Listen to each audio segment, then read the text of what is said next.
Hello friends. In the previous session, we have discussed about the Public Liability Insurance Act 1991.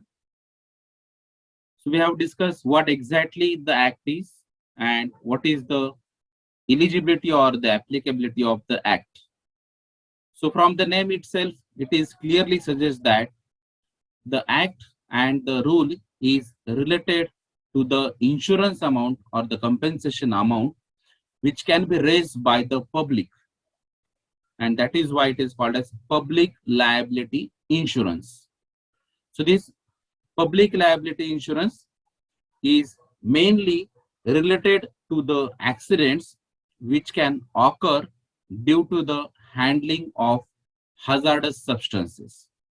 So if any company is handling these hazardous substances, and while handling these hazardous substances, if any accident is occur, and if it is impacted on the normal public, that is non-employee of that company, then that public can be also claim for the insurance amount.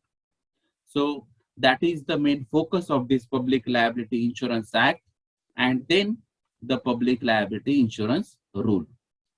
So with reference to the 23 number section of this Public Liability Insurance Act, central government made this rule that is called as Public Liability Insurance Rule.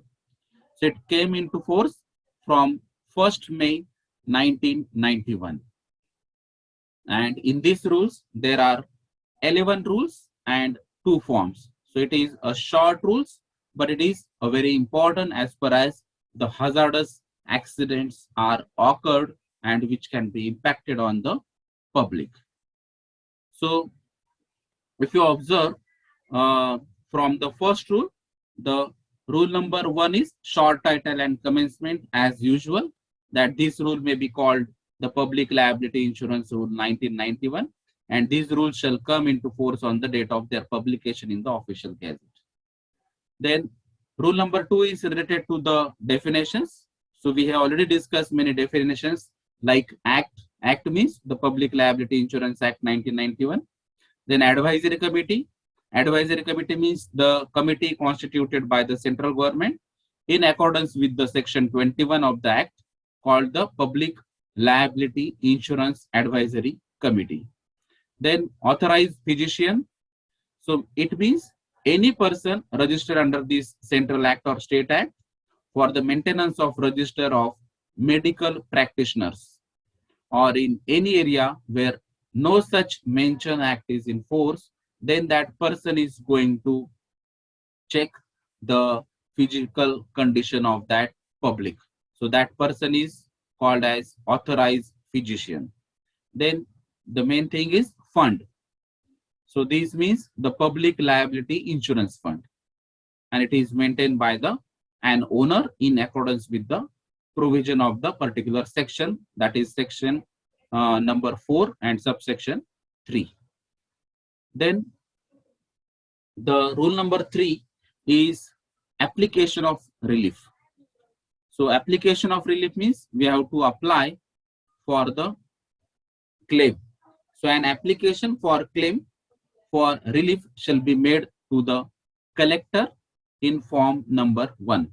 So we have already discussed this, that collector is the main authority and having the power to settle all these claims and compensation or insurance amount. And with reference to this form number 1, the collector is going to decide what exactly the information is, and after verification of the information, they are going to check the claim amount. Then rule number 4 is related to the documents that may be required, right? So for claiming the amount, while submitting the form number 1 to the collector, there are certain requirements of the documents. So that documents may be a certificate of an authorized physician regarding the disability or injury or illness caused by the accident. Then there may be a death certificate in case of fatality, or post-mortem certificate or the report in case of fatal accidents. So certificate of the employer regarding the loss of wages, due to temporary or partial disability with proof of hospitalization for a period of exceeding 3 days, and certificate about the date of birth or age of victim. Then there may be a requirement of medical bills and receipts, certificate of cost of repairs or replacement of private property damaged by the accidents. So any other documents which may have relevance to this claim may be required at the time of submission, or collector may ask you to submit this particular document with reference to this rule number 4. Then rule number 5 is powers of collectors. So the collector may follow such summary procedure for conducting an inquiry on an application for relief under this act, and he thinks fit. So whatever he decided, depending on the application, depending on the documents submitted towards the collector, and depending on the data filled in the form 1, he is going to decide about the claim amount or the insurance amount, or it is called as fund in this act and rule. So collector shall have all the powers of a civil court for different following purposes also, like summoning and enforcing the attendance of any person and examining him on oath, or requiring the discovery and production of documents, then receiving evidence on affidavits, or subject to provisions of different sections regarding the different acts like Evidence Act or Indian Evidence Act. Then any public record or the documents or the copy he may ask for the settlement of this claim if it is relevant to that particular case. Then issuing commissions for the examination of witness or documents, dismissing an application for default or proceeding ex parte, then setting aside any order of dismissal of any application for default or any other order passed by ex parte, and inherent powers of civil court as saved under this section of 151 of the Code of Civil Procedure. So lots of power is given to the collector with reference to the rule number 5. Then rule number 6 is related to the establishment and administration of funding. So there are various points related to the establishment and administration of fund in the rule number 6. And then rule number 7 is nothing but the miscellaneous rule. So whatever the points which is not covered under the rule number 1 to 6 are covered under this rule number 7. So for example, the collector shall maintain a register of the application for relief of claim petitions and a register of awards and payment made thereunder, or the register shall be kept open to public inspection from 11 a.m. to 1 p.m. and 2 p.m. to 5 p.m. on every working day. So public can also read and observe the inspections which is decided by the collector. So it is a transparent process, and which is the points which is covered under this miscellaneous one. So there are some points in the miscellaneous also, and in the 8th rule, that 8th rule title is directions. So any direction issued under the section 12 shall be in writing. So rule number 8 is related to the section 12 of this Public Liability Insurance Act 1991. The direction shall specify the nature of action to be taken and the time within which it shall be compiled with by any owner, person, officer, authority, or agency to whom such direction is given. So the direction is the main focus under this rule number 8. So the different persons may understand the different points or the directions from this rule number 8. Then rule number 9 is with reference to the section 18, and it is nothing but a manner of giving notice. So the manner of giving notice under the clause B of section 18 shall be as follows, like the notice shall be in writing in form 2. So I have mentioned this form 2. Then the person giving notice may send a copy of the same to if the alleged offense has taken place. So here it is a cognizance of offense. And in a union territory, the central board or the committee or person or body of persons delegated the powers of the central board under the Water Act and the Air Act, then the copy to be Ministry of Environment and Forest, that is MOEF. Then it is if the alleged offense has taken place in a state, then the state board, Water Act and Air Act again, and the government and state in charge of these or the secretary to this government and government of the state or state government in charge. Then Ministry of Environment and Forest, that is represented by the secretary to the government of India.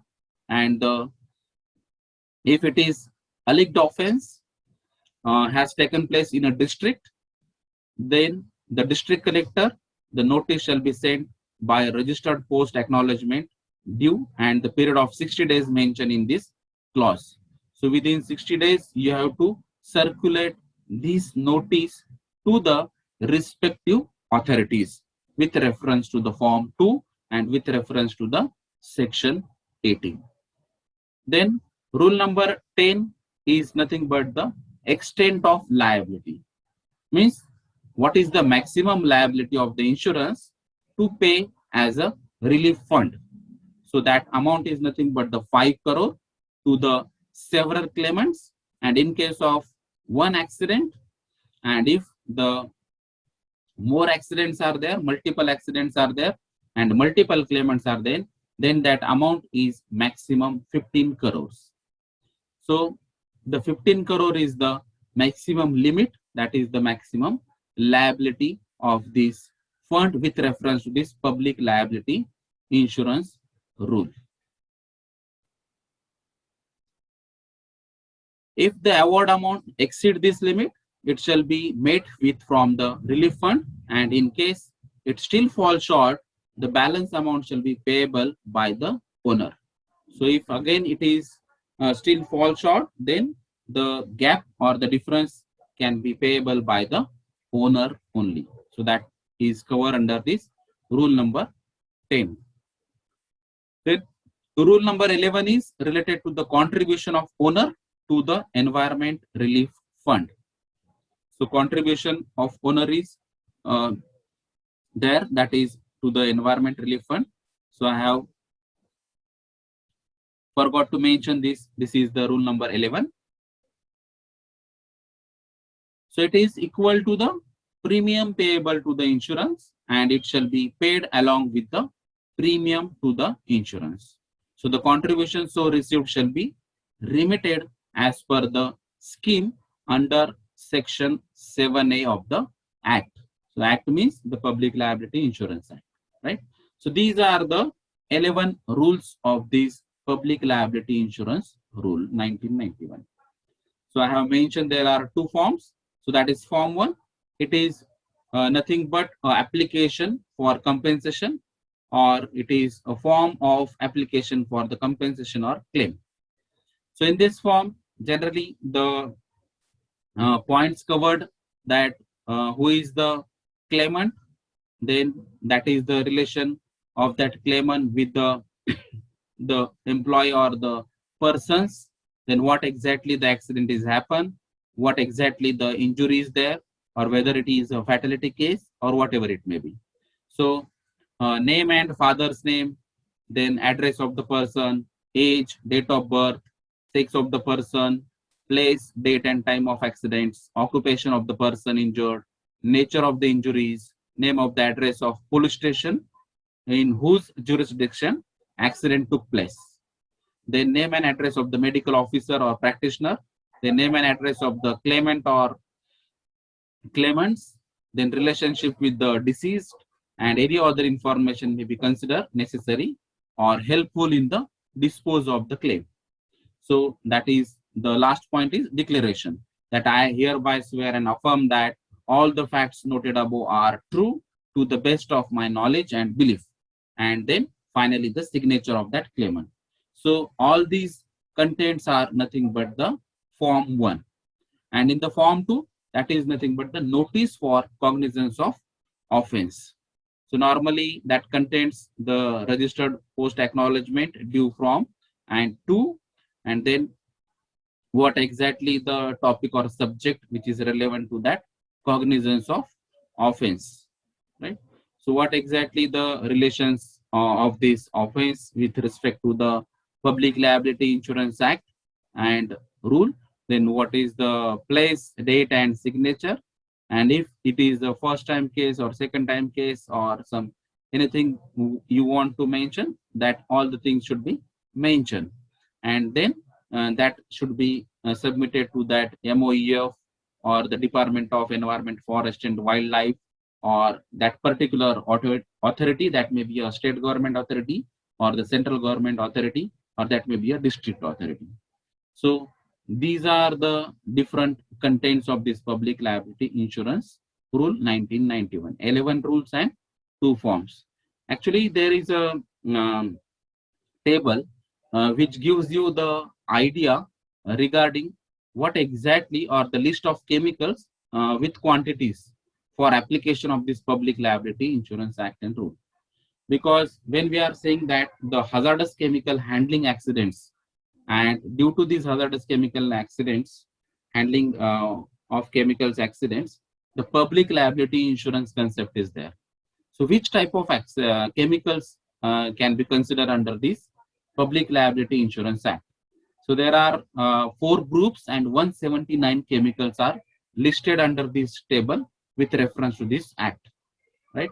So as it is 179, so I haven't gone through the all the details, but there is a particular name of hazardous substance, then the threshold quantity is clearly mentioned and the case number is mentioned, right? And we must know what exactly the group type is. So like group 1 is toxic substances. So if the group 1 example is benzidine, then 1 kg is the threshold quantity, right? So this is one of the example of from group 1 toxic substance, benzidine. Then if you go through the second group, that is group 2 toxic substances, then there is example like ammonia. So threshold quantity is 50 ton, right? Then if you go through the group 3, that is highly reactive substances, the example is acetylene. The threshold quantity is 5 ton. And if you go through the group 4 explosive substances, the example is trinitroaniline, that is 50 tons, right? So these are the different examples and the threshold quantities. So there are near about 179 chemicals are listed under this table with 4 groups, and 5th group is, that is nothing but the hazardous substances not specified under the part 1, that is under that table, that is called as flammable substances. So the flammable substances with the particular category and threshold quantities is also mentioned in the second appendix. So this is all about the Public Liability Insurance Rule 1991. Thank you.